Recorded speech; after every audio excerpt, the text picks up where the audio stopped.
بسم اللہ الرحمن الرحیم نحمدہ ونصلی ونسلم علی رسولنا الکریم اما بعد۔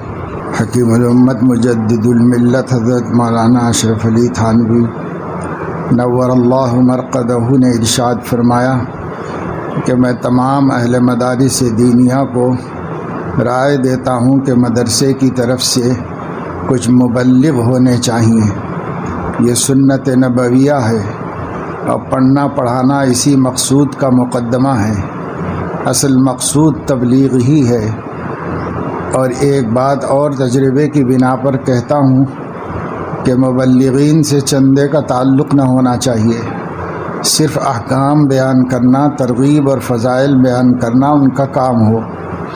اس سے لوگوں کو بہت نفع پہنچتا ہے، مگر اہل مدارس اس طرف توجہ ہی نہیں کرتے۔ عرصہ ہوا غالباً ان تحریکات سے 14-15 برس قبل میں نے مدرسہ دیوبند والوں کو اس کا مشورہ دیا تھا کہ ملک کے تمام اطراف میں باقاعدہ مبلغین کی جماعت جاتے رہنا چاہیے جن کا کام صرف تبلیغ ہو۔ ان تحریکات سے 14-15 برس قبل مراد تحریکات سے جو تحریکی سرگرمی کانگریسی اور مسلم لیگ کی ہندوستان میں کسی دور میں بہت سخت شکل اختیار کر گئی تھی، اور علماء پورے ملک کے یہ دونوں میں بٹ گئے تھے، اور بس وہ آپس ہی میں ایک دوسرے کے خلاف وقت ضائع ہو رہا تھا۔ تو سب طرف سے ذہن ہٹ گیا، اسی کام میں ذہن چلنے لگا تھا۔ تو وہ حضرت فرما رہے ہیں ان تحریکات سے 14-15 برس قبل میں نے مدرسہ دیوبند والوں کو اس کا مشورہ دیا تھا کہ ملک کے تمام اطراف میں باقاعدہ مبلغین کی جماعت جاتے رہنا چاہیے جن کا کام صرف تبلیغ ہو، اور ہر شہر میں اس کی آبادی کی نسبت سے مبلغ یا ان کے آمد و رفت رہنا چاہیے، مگر کوئی خاص انتظام نہیں ہوا۔ تھوڑا بہت تو دارالعلوم نے کیا حضرت کی ہدایت کے مطابق، اور وہ یہ کہ 2-3 اچھے بیان کرنے والوں کو مبلغ کی حیثیت سے رکھتے تھے، اور ان کا ایک رئیس المبلغین ہوتا تھا۔ تو ان لوگوں نے ملک میں جا جا کر کے احقاق حق کیا۔ الحمدللہ ہمارے علاقے میں بھی دارالعلوم دیوبند کے مبلغ حضرت مولانا ارشاد صاحب رحمۃ اللہ علیہ، جو حضرت شاہ وسیع اللہ صاحب رحمۃ اللہ علیہ کے متوسلین میں سے تھے، ان کے بار بار تشریف لانے کی وجہ سے بدعات کا بدعات ہونا اور سنت کا اہمیت ہونا یہ واضح ہوا۔ الحمدللہ حضرت کے مشورہ دینے سے، توجہ دلانے سے، دارالعلوم کی طرح مزارالعلوم نے بھی 1-2 مبلغین رکھے ہوئے تھے۔ دارالعلوم میں تو یہ رواج اب بھی قائم ہے کہ 2 مبلغین سال بھر ہوتے ہیں، جہاں سے تقاضا آتا ہے وہاں بھیجتے رہتے ہیں۔ ایک ہے عموم تبلیغ اور ایک ہے پورے دین کی تبلیغ جو علماء ہی کر سکتے ہیں۔ تو اس لیے علماء کو مقرر کرنے کی حضرت نے بات فرمائی، اور یہ مشورہ، اس مشورے کے اوپر آج بھی عمل کرنے کی ضرورت ہے۔ ہر مدرسہ ایک مبلغ کو تنخواہ دے، جب کئی مدرسین کو دیتا ہے تو وہ کیا کرے گا؟ وہ چندہ نہیں وصول کرے گا، وہ صرف احقاق حق کرے گا، بالخصوص اس دور میں جب کہ بہت گمراہیاں مسلمانوں میں عام ہوتی جا رہی ہیں۔ علماء مبلغین کی ضرورت ہے جو آزادانہ طور پر حق کا احقاق کرتے رہیں اور سچائی کو لوگوں میں پھیلاتے رہیں۔ اس کی بڑی سخت ضرورت ہے۔ ان مدارس کے متعلق میری ایک رائے ہے کہ مدارس دینیہ میں صنعت و حرفت کا بھی انتظام کیا جائے، خواہ طلبہ اس کام کو بعد میں نہ کریں، یعنی ہنر تو سیکھ لے لیکن بعد میں اس میں نہ لگے، لیکن سکھایا ضرور جائے۔ اس لیے کہ آج کل عام لوگ یہ سمجھتے ہیں کہ سوائے اس کے ان کو اور کچھ نہیں آتا، اس لیے اپنا محتاج سمجھتے ہیں اور اس سے تحقیر کرتے ہیں۔ اگر کوئی دستکاری وغیرہ سیکھ لیں اور کسی کسب معاش کی ضرورت ہو تو اپنے کام میں تو لگ جائیں گے اور اس طرح پر چندے کرتے اور مانگتے نہ پھریں گے کہ اس میں غایت تحقیر ہے۔ ابھی 2-4 دن پہلے ایک صاحب معتبر ہیں، ماشاءاللہ حافظ ہیں، ان سے غلط بولنے کا اندیشہ نہیں ہے، تو وہ بتا رہے تھے کہ وہ ایک جگہ حیدرآباد ہی میں فون ریچارج کرنے کے لیے کہیں رکے، کسی جگہ انہوں نے فون ریچارج کرایا تو قریب میں کسی گھر میں سے بچوں کے پڑھنے پڑھانے کی آواز آ رہی تھی، اور باہر چپل بھی رکھے ہوئے تھے، لائن سے بہت سارے چپل بھی رکھے ہوئے تھے اور آ رہی تھی آواز۔ تو ان کو خیال آیا کہ بھائی رات کا وقت ہے، بچے پڑھ رہے ہیں ماشاءاللہ، تو دیکھنا چاہیے، خوشی ہوگی اور کچھ ان کو انعام دینا چاہیے۔ تو وہ دروازہ کھٹکھٹائے بڑی مشکل سے، ایک صاحب نیند میں سے اٹھ کے آ کے دروازہ کھولی اور دیکھا تو کچھ بھی نہیں اندر، ایک لگا دی ہے کیسٹ، اور اس کیسٹ میں بچے پڑھ رہے ہیں سب زور زور سے، اور باہر جو ہے فرضی چپلیں رکھی ہوئی، 15-20 چپلیں رکھی ہوئی، اندر بچے پڑھ رہے ہیں، یہ بتانے کے لیے کہ مدرسہ چل رہا ہے یہاں پر، یعنی تو کیا کیا لوگ کر رہے ہیں، کیسی کیسی گری پڑی حرکتیں تک کر رہے ہیں، اور کوئی پرسان حال نہیں ہے، اس واسطے کہ کون پوچھے گا، بھائی کوئی پوچھنے جائے تو لڑائی جھگڑے کے علاوہ کچھ نہیں ہے، ایسے لوگوں کو لڑنا بھی آتا ہے۔ تو بعد میں اس نے، اسی دکان والے نے کہا کہ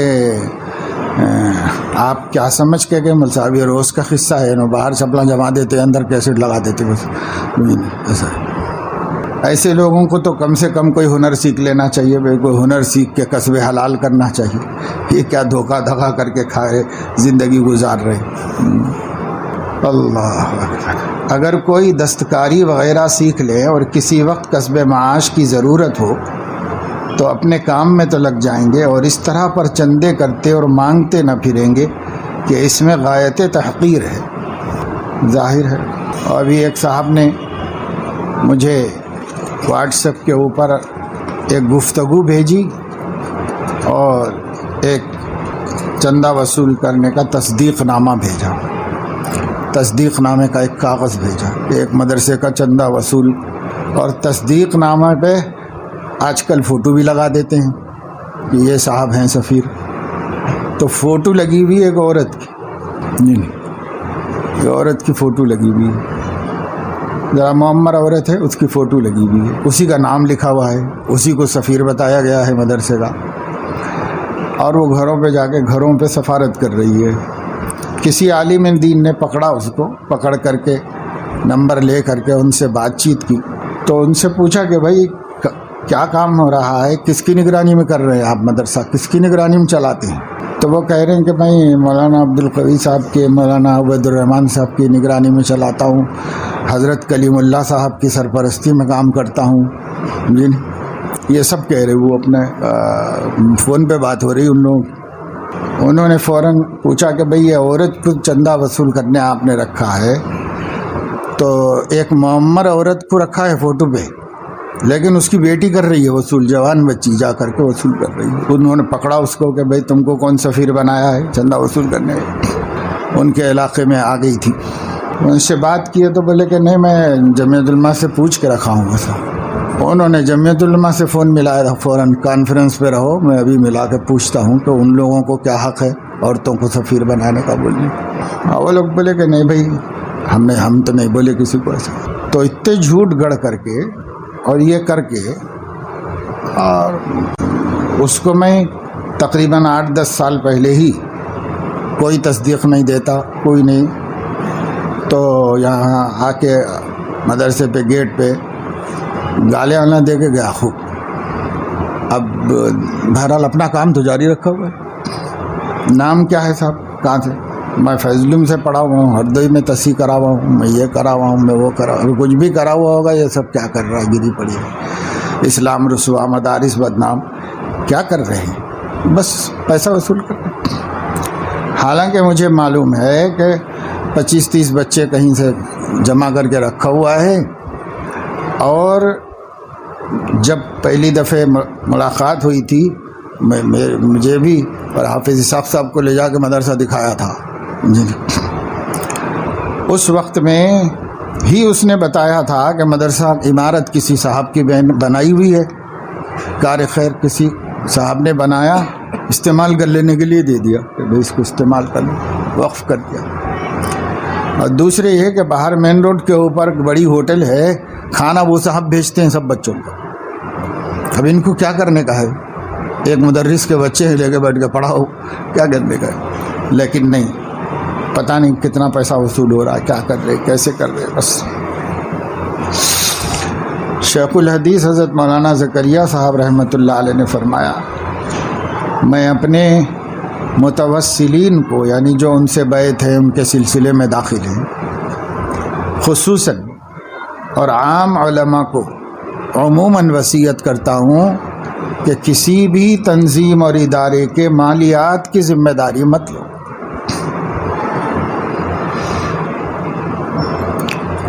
اور اگر کسی دینی اسلامی ضرورت سے، مطلب یہ کہ بھائی پھر کرے گا کون؟ کسی کو تو لینا ہی پڑے گا ذمہ داری۔ اگر لینا پڑے تو پھر حساب کتاب ایسا رکھو کہ کل قیامت میں جب اللہ تعالیٰ مواخذہ کریں تو اس ادارے سے تم کو کچھ آنا باقی ہو، تم سے ادارے کو کچھ جانا باقی نہ ہو، یعنی ادارے کے تم حقدار باقی نہ رہو۔ کچھ ایسا ہو کہ اگر حساب کریں اللہ پاک تو اس ادارے سے ہی تم کو کچھ ملنا باقی ہو، ایسا رکھو حساب کتاب اگر رکھنا ہے تو۔ اور فرمایا کہ یہ وصیت اس لیے کر رہا ہوں کہ اداروں میں سینکڑوں ہزاروں لوگوں کا پیسہ آتا ہے، اگر آدمی کسی کے گھر میں چوری کر لے، کسی کا پاکٹ مار لے، کسی کو نقصان پہنچا دے، اور اللہ جب توفیق دے، ہدایت دے، تو اس آدمی سے مل کے معافی کرا سکتا ہے یا پیسے واپس کر دے سکتا ہے۔ لیکن اگر کسی ادارے کے مالیے میں خیانت کرے گا تو یہ سینکڑوں ہزاروں لوگوں کا ہے اور معلوم نہیں ہے کہ کس کس کا ہے، تو آخر تلافی کرنے کی توفیق بھی ہوئی تو کس سے کرو گے؟ کس سے جا کے پوچھو گے؟ کس سے معافی کراؤ گے؟ کس سے کرو گے؟ تو کوئی صورت ہی نہیں ہوگی معافی کرانے کی دنیا میں۔ اس لیے حضرت نے فرمایا کہ بھائی اس سے بہت ڈرنا چاہیے۔ اب اس طریقے سے لوگ مدرسوں کے نام پر جو ہے کر رہے ہیں، بس پیسہ پیسہ پیسہ، پیسے کے جنون نے حلال و حرام کی تمیز ختم کر دی، اور یہ حفاظ علماء کی حرکتیں ہیں۔ اسی پر ترس کھا کے حضرت نے فرمایا کہ بھائی کوئی ہنر تو ہوتا، ہنر ہوتا تو کم سے کم ہنر کر لو، کوئی کام پینٹر بن جاؤ، پینٹ کرنا آتا ہے تو کہیں شام میں صبح میں کسی وقت جا کے کر لو، حلال پیسے ملیں گے، حلال پیسے سے اپنی کمی تلافی کر لو، یا نئی دین کی خدمت ہی نہیں کرنے کا موقع چھوڑو، وہ بھی حلال تو کھاؤ، وہ بھی چھوڑ دو کہ نہیں پڑھاؤ کہیں، لیکن کسب حلال تو ہوگا۔ کارپینٹر بن گئے، پلمبر بن گئے، نلوں کو فٹ کرنا، یہ کرنا وہ کرنا، لوگوں کو اس کی ضرورت ہے، وہ بھی کرو، اپنے روزانہ کے پیسے ملتے ہیں معاوضہ اس کا، وہی کرو، اسی سے کما لو۔ موٹر سائیکل میکانک ہے، اے سی میکانک ہے، بہرحال بہت سے حلال پیشے ہیں۔ مسلمانوں نے پیشوں کو چھوڑ دیا، جھوٹی شان میں پڑ گئے، اس لیے اہل دنیا بھی کسب حلال کا اہتمام نہیں کر رہے ہیں، اہل دین بھی کسب حلال کا اہتمام نہیں کر رہے۔ اب یہ تو جو ہے چوری ڈاکے سے بدتر ہے، اس میں تو سامنے والا متعین ہے، اس میں تو سامنے والا متعین بھی نہیں ہے۔ بیچارے کون کون اللہ کے بندے کتنی محنت کر کے کیا دیے ہوں گے، اگر آپ کس کس کو پوچھیں گے، پکڑیں گے جا کے کہ بھائی یہ غلطی ہو گئی معاف کر دو، کس کو بولیں گے؟ بولنے کی کوئی صورت ہی نہیں، ڈرنے کا مقام ہے، مگر یہ ہے کہ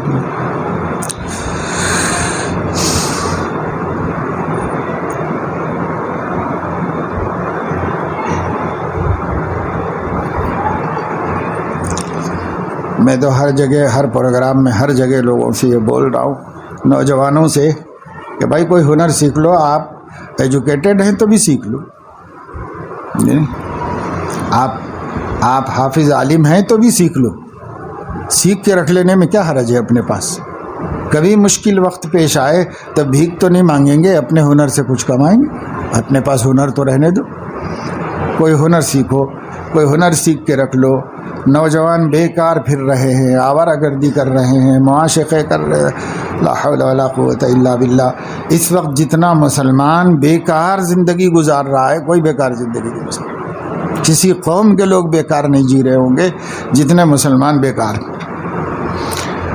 ماں باپ پریشان ہیں، گھر میں مسائل ہیں، مشکلات ہیں، بیٹیاں بیٹھی ہوئی ہیں، آپ یار دوستوں پہ پھر رہے ہیں، بس وہاں بیٹھ گئے، وہاں بیٹھ گئے، یہاں بیٹھ گئے، ادھر بیٹھ گئے، ادھر بیٹھ گئے، دن گزر گیا، چلو ایسے یہ حال نوجوانوں کا ہے، مسلمانوں کی۔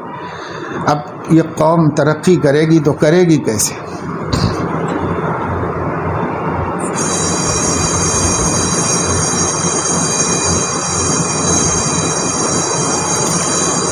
ارشاد فرمایا کہ اگر حضور صلی اللہ علیہ وسلم کو خواب ہی میں معراج ہوتی، بیداری میں نہ ہوتی، تو جس وقت کفار نے تکذیب کی اور کہا کہ بیت المقدس کا نقشہ بیان کرو اور فلاں فلاں چیزیں بتلاؤ، تو حضور علیہ السلام فرما دیتے کہ بھئی وہ تو ایک خواب تھا، اس سوال سے آپ کو خاص اہتمام کیوں ہوتا اور یہ اختلاف ہی نہ پڑتا۔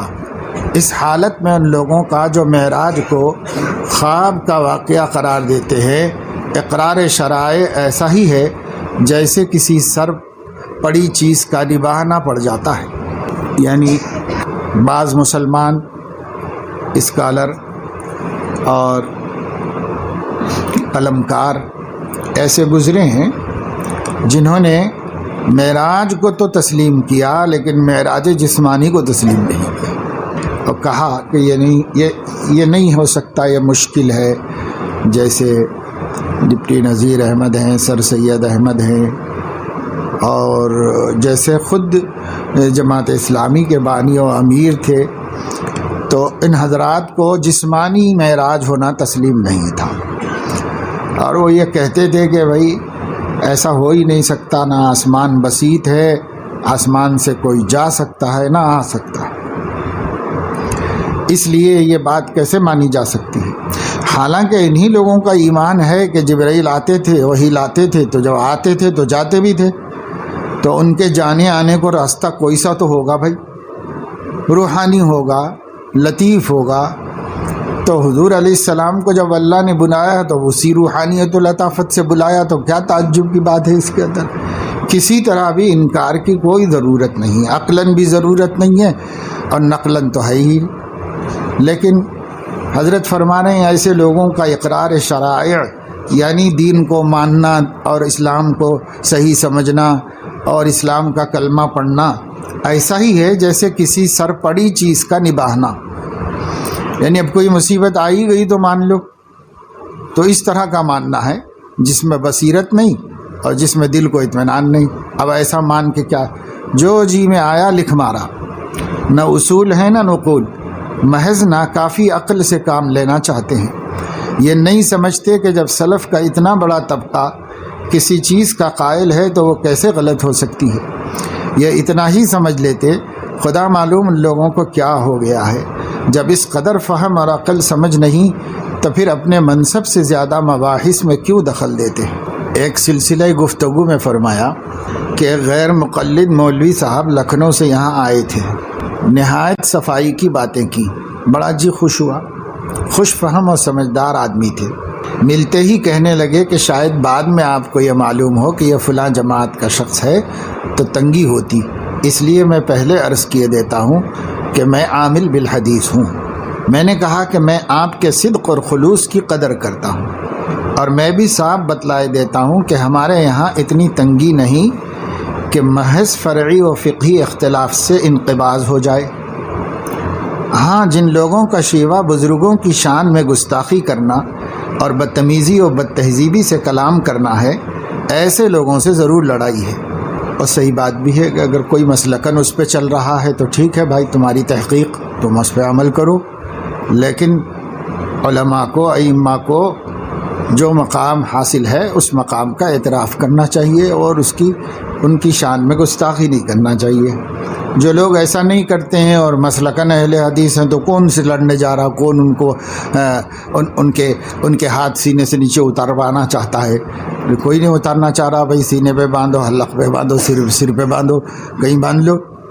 لیکن یہ ہے کہ مسلمانوں کو مسلمان سمجھو، علماء کا احترام کرو، ان کی عزت کرو، یہ تو کرو۔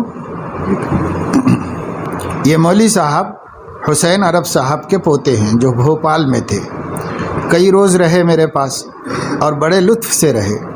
ویسے بھی آنکھیں کھل گئی، کیونکہ ان لوگوں کو عامل بالحدیث ہونے کا بڑا دعویٰ ہے، دوسروں کو بدعتی و مشرکی سمجھتے ہیں۔ کہتے تھے کہ یہاں پر تو کوئی بات بھی حدیث کے خلاف نہ دیکھی۔ اب جا کے رہیں گے تو دیکھیں گے نا۔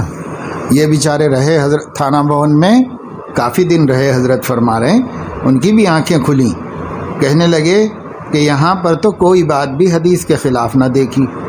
مجھ سے 2 مسئلے پوچھے، ایک تو یہ کہ اہل قبور سے فیض ہوتا ہے یا نہیں؟ میں نے کہا کہ ہوتا ہے اور حدیث سے ثابت ہے۔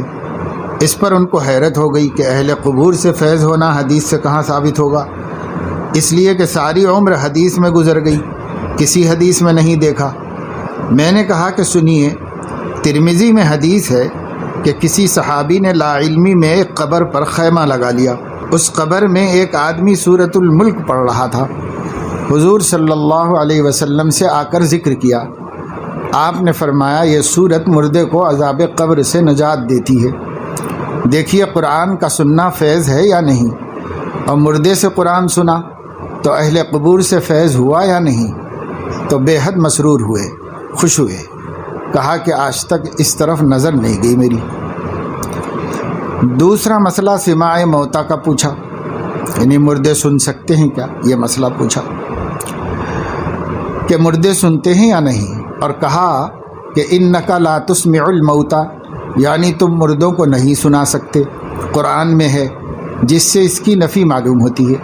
میں نے کہا کہ حدیث میں وقوع سماع مصرح اور صاف مذکور ہے اور اس آیت سے نفی نہیں ہوتی، اس لیے کہ یہاں پر حق تعالیٰ نے کفار کو مردوں سے تشبیہ دی ہے، اور تشبیہ میں ایک مشبہ ہوتا ہے اور ایک مشبہ بہی اور ایک وجہ تشبیہ جو دونوں میں مشترک ہوتی ہے۔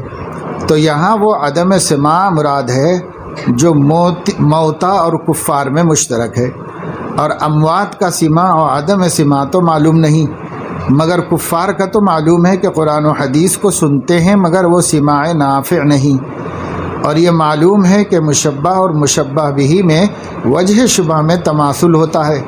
پس کفار سے جو سماع منفی ہے یعنی سماع نافع، ویسا ہی سماع اموات سے منفی ہوگا، نہ کہ مطلق سماع۔ تو انہوں نے بہت دعا دی، پھر بیعت کی درخواست کی۔ میں نے کہا اس میں تعجیل مناسب نہیں، طریق میں قدم رکھنے سے بھی پہلے فنا کی ضرورت ہے، طریق میں قدم رکھنے سے بھی پہلے فنا کی ضرورت ہے، لیکن اگر قدم رکھنے کے بعد بھی فنا کی شان نہ ہوئی تو محروم ہے۔ غرض یہاں فنا کے بعد ہی کچھ ملتا ہے، ہم لوگ کام ہی کیا کر رہے ہیں اور کیا کر ہی سکتے ہیں جس کو ظاہر اور مشتہر کیا جائے۔ میں تو بحمد اللہ نہ صراحتاً نہ اشارتاً نہ تحریراً نہ کلاماً کبھی اس کا ذکر تک بھی نہیں کرتا کہ یہاں پر کوئی کام ہو رہا ہے۔ فرمایا اصل اثر اس طریق کا غیر ضروریات سے آزاد رہنا ہے، چنانچہ اس آزادی ہی کے سبب جب زمانہ تحریکات میں خانقاہ خالی کرانے کا واقعہ پیش آیا، تحریکات سے میری علیحدگی کے سبب اہل تحریک کو جوش اٹھا کہ خانقاہ خالی کرائی جاوے۔ اس وقت میں سفر میں تھا، یہاں یہ تجویز ہو رہی تھی کہ خانقاہ خالی کرائی جائے۔ سفر سے واپس آنے کے بعد میرے کانوں میں پڑا کہ یہ تجویز ہے۔ میں نے کہا وہ کیا کہتے ہیں، ہم خود ہی خالی کر دیں گے۔ الحمدللہ یہ آزادی کا اثر تھا، نیز آدمی کسی بات کے پیچھے پڑ کر کیوں اپنا وقت خراب کرے، یہ تو بیکار لوگوں کے کام ہوتے ہیں۔ ماموں امداد علی صاحب کا تکیہ خالی پڑا تھا، تکیہ یعنی قبرستان، ماموں امداد علی صاحب کا تکیہ خالی پڑا تھا، حضرت کے ماموں کا نام ہے۔ میں نے سوچا کہ وہاں جا بیٹھیں گے، اور اگر وہاں بھی نہ ہو جنگل میں صحیح، اور تھانہ بھون اور اس کا جنگل بھی نہ ہو اور کہیں کا صحیح، خاص جگہ میں کیا رکھا ہوا ہے، مگر میں نے یہ خیال کسی پر ظاہر نہیں کیا۔ اتفاق سے تکیے کی نگرانی کے لیے میرے ماموزاد بھائی نے، جو اس تکیے کے متولی تھے، مجھ سے کہا کہ ایک آدمی تکیے کے لیے تجویز کر دو۔ ایک طالب علم نئے آئے تھے، میں نے ان کو وہاں پہنچانے گیا۔ ادھر خفیہ ایک محضر نامے پر خاص لوگوں کے دستخط کرائے جا رہے تھے کہ خانقاہ خالی کرائی جاوے، یعنی جس خانقاہ امدادیہ میں حضرت بیٹھ کر فیض پہنچا رہے تھے، مخالفین وہ حضرت خالی کرا کے حضرت کو وہاں سے ہٹا دینا چاہ رہے تھے۔ تو محضر تیار ہو رہا تھا، یعنی سب مل کے سائن کر کے ایک رپورٹ تیار کرتے ہیں۔ خاص لوگوں کے دستخط کرائے جا رہے تھے کہ خانقاہ خالی کرائی جاوے۔ میں جو ان طالب علموں کو تکیے میں پہنچانے گیا، تمام ماحول سے عام طور سے لوگوں کو یہ شبہ ہوا کہ یہ تکیے میں اسی واسطے گیا ہے کہ وہاں ذاکرین کے قیام کا انتظام کر کے خانقاہ کو خالی کر دے گا۔ خدا کی قدرت کے جن لوگوں نے اس کا بیڑا اٹھایا تھا کہ خانقاہ خالی کرائی جائے، انہی لوگوں نے آ کر معافی چاہی اور خوشامدیں کرنے لگے کہ آپ کہیں نہ جائیے، یہیں پر رہیے۔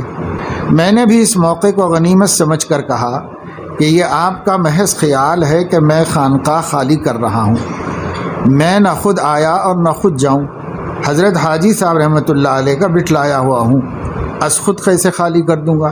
اور دل میں یہ تھا کہ بدون کسی کی تحریک کے خود تو خالی کروں گا نہیں، لیکن تحریک کرنے سے، یعنی اگر لوگ کھڑے ہو جائیں مخالفت پر، تو اگر بچہ بھی خالی کرنے کو کہے گا فوراً خالی کر دوں گا۔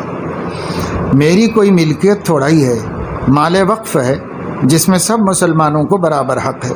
میں تو اسی ملک نہ ہونے کے خیال سے تمام خانقاہ میں سے بقدر ضرورت جگہ اپنے تصرف میں لاتا ہوں، یعنی جہاں بیٹھ کر ڈاک وغیرہ کا کام کرتا ہوں، اور ڈیسک رکھا ہوا ہے، اور ایک چھوٹا سا حجرہ حضرت حاجی صاحب رحمۃ اللہ علیہ کا جو بہت ہی مختصر ہے، بلکہ حضرت حاجی صاحب رحمۃ اللہ علیہ والا یہ حجرہ بھی بوقت ضرورت ذاکرین یا طلباء کے سپرد کر دیتا ہوں۔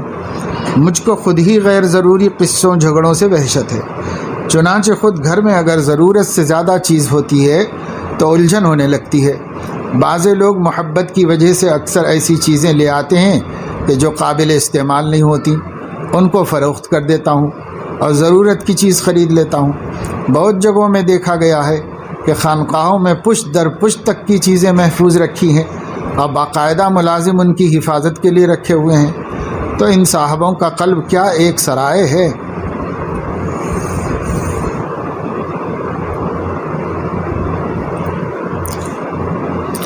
اسی خانقاہ خالی کرانے کی تحریک کے زمانے میں ایک عجیب قدرتی لطیفہ ہوا۔ ایک متمول شخص تھے راندیر گجرات میں ہے۔ انہوں نے وصیت کی یہاں کے لیے 4028 روپے کی، یعنی تھانہ بھون کے مدرسے کے لیے 4028 روپے کی وصیت کی کہ وہاں دیے جائیں۔ وہاں سے ایک صاحب نے لکھا کہ حسب وصیت 4000 روپے وہاں کا، یعنی آپ کا جمع ہے، باضابطہ سب رجسٹرار کے سامنے وصولیابی کی تصدیق کر دینے کی ضرورت ہوگی، کیونکہ وہ خاندانی جھگڑوں کا مسئلہ ہوتا ہے، تقسیم کا، تو اس لیے وہاں ایک دستخط کر دیں گے تو 4000 روپے ملیں گے۔ اب اس دور میں 40 لاکھ روپے ملیں گے، سمجھو، نہیں صرف سائن کرنا ہوگا وہاں پر، جب کہو روپیہ بھیج دیا جاوے۔ حضرت نے فرمایا میں نے لکھ دیا کہ ہم اس تصدیق کے لیے رجسٹرار کے پاس نہ جاویں گے۔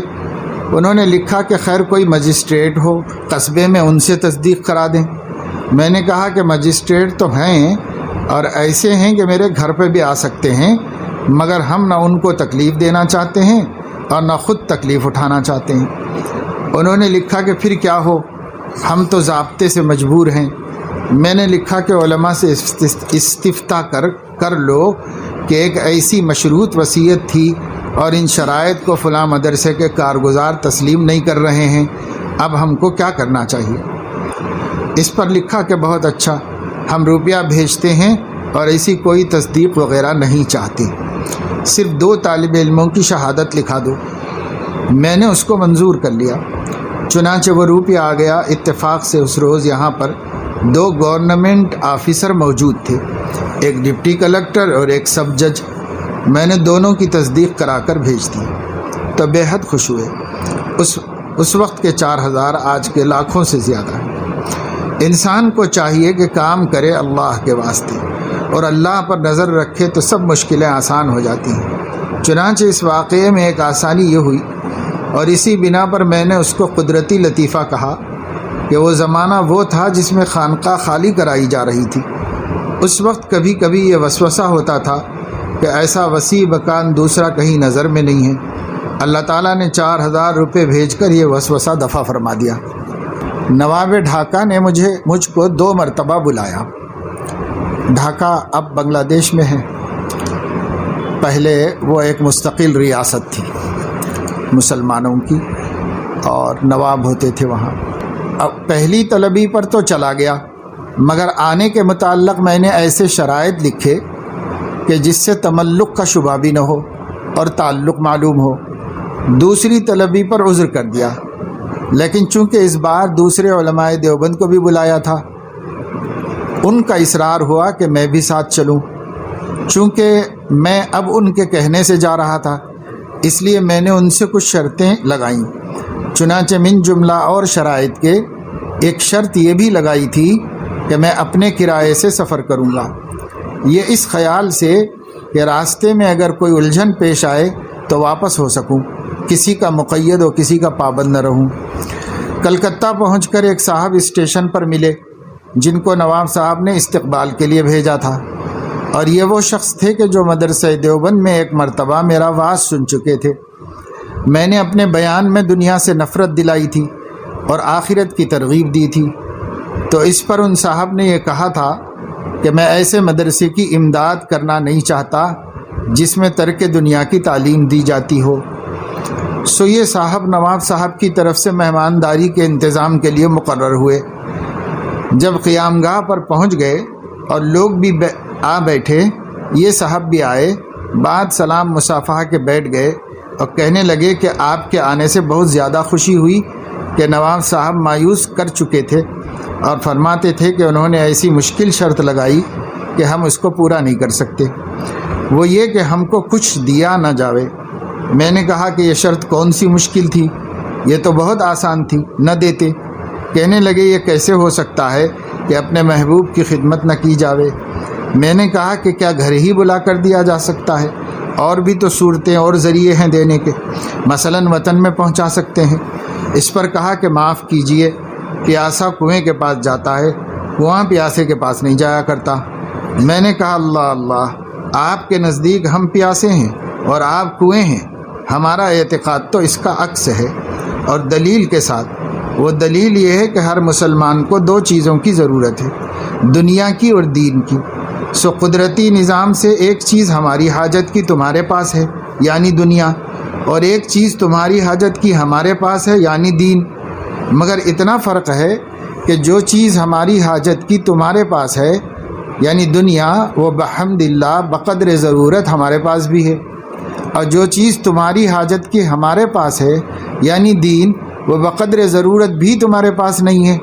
اس لیے ہم تو ساری عمر تمہارے دروازوں سے مستغنی رہ سکتے ہیں، اور تم 1 منٹ بھی ہمارے دروازے سے مستغنی نہیں ہو سکتے۔ تم کو ہماری ہر وقت ضرورت ہے، احتیاج ہے۔ اب بتلاؤ کہ پیاسے کون ہیں اور کنواں کون ہے؟ بس کچھ نہ بولے، لیکن ساتھ ہی اس کے ناگواری بھی ان کو نہیں ہوئی۔ اس کی میں ضرور تعریف کروں گا، اور یہ بھی دین کا قلب میں اثر ہونے کی علامت ہے۔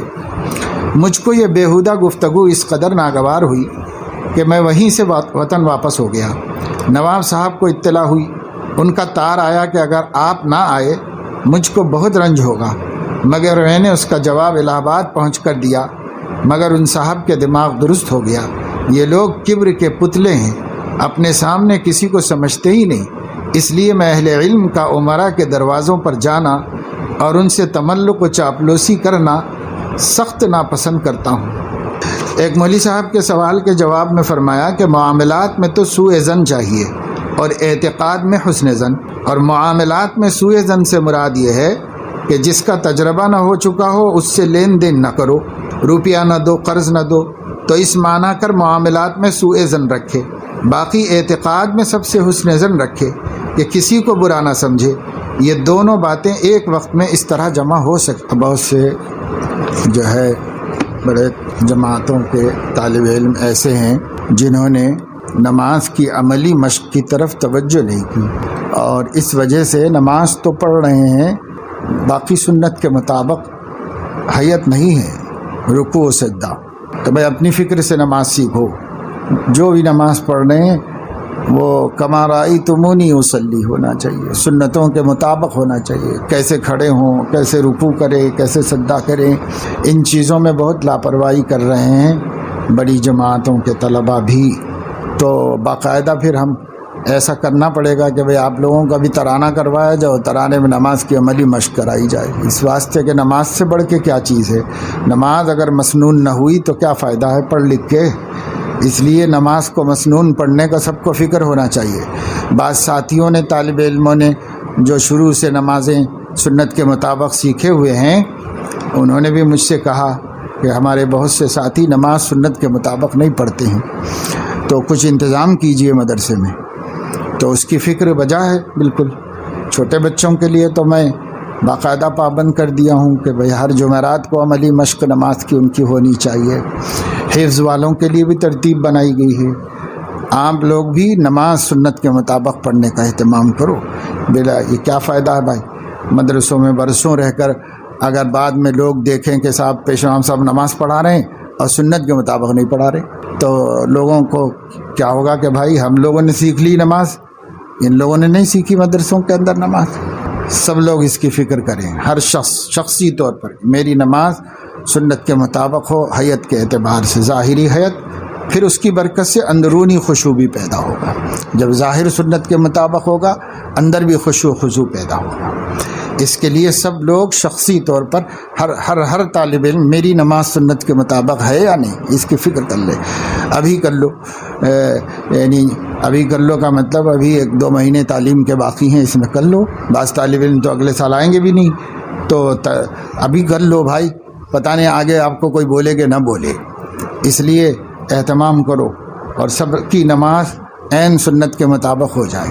ہمارے استاد حضرت قاری امیر حسن صاحب رحمۃ اللہ علیہ اکثر فرماتے تھے کہ میں نے کتابوں میں پڑھا ہے کہ بعض لوگوں نے 20-20 سال تک نماز درست کی ہے، اپنی 20-20 سال تک نماز درست کرتے رہے کہ بالکل صحیح ہوئی کہ نہیں، صحیح ہوئی کہ نہیں۔ اب ہم پتہ نہیں کب سیکھ لیے تھے، ویسے ہی پڑھ رہے ہیں، پھر اس کا غلطیاں بھی ہو رہی ہیں تو پتہ ہی نہیں چل رہا، کوئی بولنے والا بھی نہیں، کوئی ٹوکنے والا بھی نہیں۔ ہونا چاہیے بھائی، کتاب لے لو، 51 سنتیں ہیں فقہ حنفی کے مطابق، 2 رکعت نماز میں 51 سنتیں، 51 سنتوں کو درست کرو، اور ساری سنتیں چاہیے یاد نہ ہو لیکن آپ کے عمل میں آ جائے، بس عمل میں آ جائے، اس کا فکر اہتمام کرو۔ اللہ توفیق نصیب فرمائے۔ سبحانک اللہم و بحمدک، اشہد ان لا الہ الا انت، استغفرک۔